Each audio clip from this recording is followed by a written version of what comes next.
Israel and a very good friend. Thank you very much. Very distinguished. This is a question of doing justice, fulfilling our oath, our commitment to those who were murdered in the Holocaust. About 11 million Jews lived in Europe until the Germans and their collaborators, Nazi Germany and their collaborators, started to annihilate the Jewish population of Europe. More than 6.5 million Jews were murdered. 82,000 Jews lived in ex-Yugoslavia. About 33,000 Jews lived in the territories which are Serbia of today. They lived in Dorčol, they lived in other places, in Novi Sad, in Subotica. They had synagogues, they had flats, they had properties, they had aspirations, they had dreams, they had gardens. 83% of them were murdered. Their flats belonged to whom? Their fields, their hospitals, what they wanted to inherit to their children, who maybe also did not survive the Holocaust. I said it before, and I will say it again. Maybe I'm over-poetic. I don't know if houses and rooms and bedrooms and flats remember. Maybe they remembered, those who used to live there. Maybe they don't, but we remember. We have to remember those who were annihilated, murdered, slain, killed in the most brutal ways. In this country, not by Serbs. We do not blame Serbia. We do not blame European nations except Nazi Germany and its collaborators. But we do expect the European nations to have a just solution, including the Serbian government. And I want to salute the readiness, the courage of those who are organizing that conference, the Agency for Restitution, for being so honest, sincere, devoted, and valuable for the memory of the past. And not only the past, the future of the few Jewish communities who live here. They are here, they are a part of Serbia. A commitment to try to fulfill the last aspirations of 83% of Jewish population of Serbia that were murdered by the Ustashas, by the Hungarian fascists, by the Germans, and by their collaborators. We are all aware of the reality. Serbia is not a rich country. We are very realistic. We know what the obstacles are, but on the other hand, we see also what the needs are. There are contradicting interests, and the right solution must be found and can be found. Memorial for the death is essential, but not from the assets who belong to the victims. Personally, I express it. Personally, on my own behalf, I do not believe that creating a memorial for the sake and for the memory of the thousands of the Dorčolian and Belgradian and Zemun and Novi Sad and Subotica and Čačak Jews that were murdered by those demons of the Second World War can be financed by assets who belong to the victims. The fund that will be created, hopefully, when the fruits of that blessed conference will be fulfilled, because as I do understand, and I'm sure that you agree with me, our aim is to have a law and not to have another conference next year. When the fund will be created, other objectives might be taken into consideration. Education, preservation, the memory, the benefit of the Jewish communities here, research of the Holocaust, scholars for young students, Jews and non-Jews, especially non-Jews. Those are all possible missions.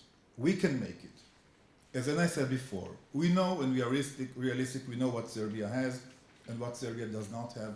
Therefore, we, Israelis, would recommend and request that when you do sit among yourselves, the Serbian representatives, and draft the law and write it, please consider the principle of substitute. If there is no money, there are assets which are spread over Serbia. Everything is possible if there is a goodwill. And there is a goodwill. I just heard from Mr. Lakic before addressing you a very horrible story that we are going to hear later, I believe, about the fate of one Jewish family, the Ungar family. They lived in Vojvodina. They had assets. They had dreams. They were wealthy. They had children. They had grandchildren. They were all murdered, except two. They were butchered. They were slain. They were gassed. They were lynched. They were suffocated by gas. They were burned alive. And they were boiled by the Ustasha, cooked alive. And they left behind them property, fields, assets. And thanks to the devoted, personal devotion of those gentlemen here and here, two last survivors of the big family Ungar were found. And some justice was made or will be done. That is a beautiful example for the great commitment that Serbia has to its Jewish citizens. Self-governments, and I will conclude by that, tell us, to the Israelis,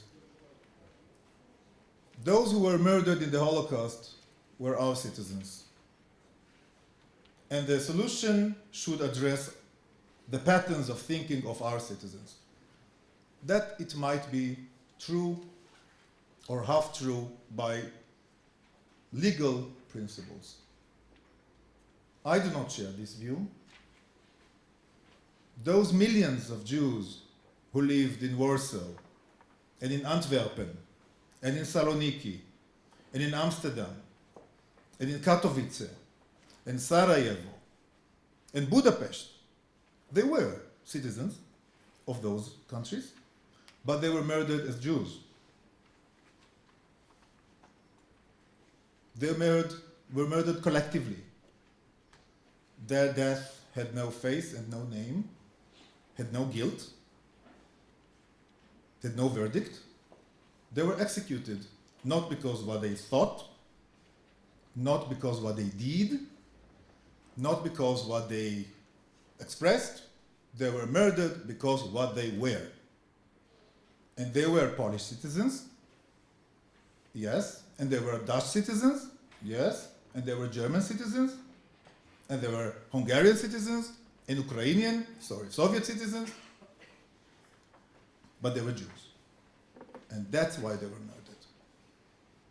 So we feel responsible. We feel responsible for the justice, which will come late, but not too late. Not to them, they were murdered,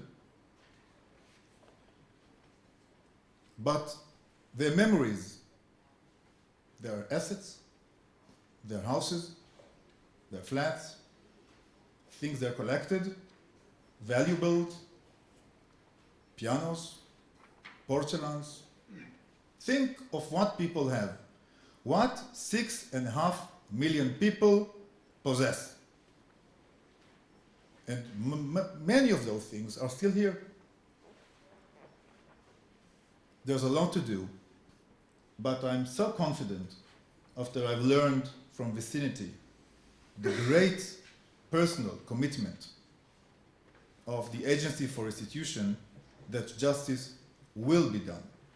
And if this draft of the law will be made in an appropriate way, in a human way, it might be a wonderful example for other European governments, some of them big countries and quite wealthy, who did not yet fulfill their moral commitment to the memory of their citizens and our citizens, citizens of our heart, that were murdered because they were Jewish. So I would like to thank you. And sometimes we say, next year in Jerusalem, you know that expression? Lashana haba b'Yerushalayim. Well, I would not like to see us next year convened here again for the same sake. I do hope that next year we will have the law, with God's will, with your support, for the heirless and unclaimed property. Thank you very much.